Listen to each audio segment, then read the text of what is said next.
নমস্কার বন্ধুরা, পশ্চিমবঙ্গের ভোটার কার্ড ভেরিফিকেশন বা এসআইআর প্রক্রিয়া নিয়ে কিন্তু এই মুহূর্তে সবথেকে বড় খবর। নির্দিষ্ট সময়ের মধ্যে কি শুনানি শেষ করতে হবে? পারবে রাজ্য এই শুনানি শেষ করতে সময়ের মধ্যে? এই প্রশ্ন তুলে এবার কিন্তু সরাসরি রাজ্যের মুখ্য নির্বাচনী আধিকারিক বা সিওকে তলব করলেন নির্বাচন কমিশন জ্ঞানেশ কুমার।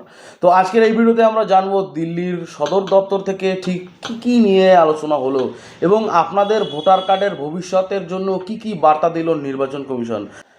আপনারা জানেন বর্তমানে পশ্চিমবঙ্গের লজিক্যালি ডিসক্রিপেন্সি এবং আনম্যাপড ভোটারদের শুনানি বা হেয়ারিং কিন্তু চলছে, কিন্তু কাজ কি ঠিক গতিতে এগোচ্ছে? সূত্রের খবর, কমিশন জ্ঞানেশ কুমার সরাসরি প্রশ্ন তুলেছে যে যেভাবে কাজ চলছে তাতে কি নির্দিষ্ট ডেডলাইনের মধ্যে শুনানি শেষ করা সম্ভব? বিশেষ করে মুর্শিদাবাদ, মালদা এবং উত্তর চব্বিশ পরগনার মতো জেলাগুলিতে কিন্তু কাজের গতি নিয়ে অসন্তুষ্ট প্রকাশ করেছে কিন্তু নির্বাচন কমিশন। তো রাজ্যের কিন্তু সিইওর কাছ থেকে রিপোর্ট চাওয়া হয়েছে যে কেন বেশ কিছু জেলায় এই প্রক্রিয়ার বিলম্ব হচ্ছে।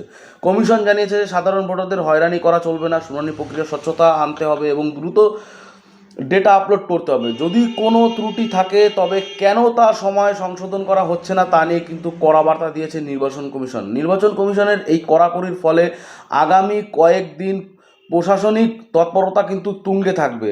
যারা এখনও হিয়ারিংয়ে নোটিশ পাননি তাদের কিন্তু দ্রুত জানানো হবে এবং নথিপত্র পরীক্ষায় আরও স্বচ্ছতা আনা হচ্ছে। আগামী 14ই ফেব্রুয়ারি কিন্তু চূড়ান্ত তালিকা প্রকাশনের কথা মাথায় রেখে জেলা শাসকদের কিন্তু এসডিওদের কিন্তু চাপ বাড়ানো। বন্ধুরা, আপনারা যদি এখনও হিয়ারিং বাকি থাকে তবে কিন্তু এখন এই প্রক্রিয়ার তদারকি করছেন, তাই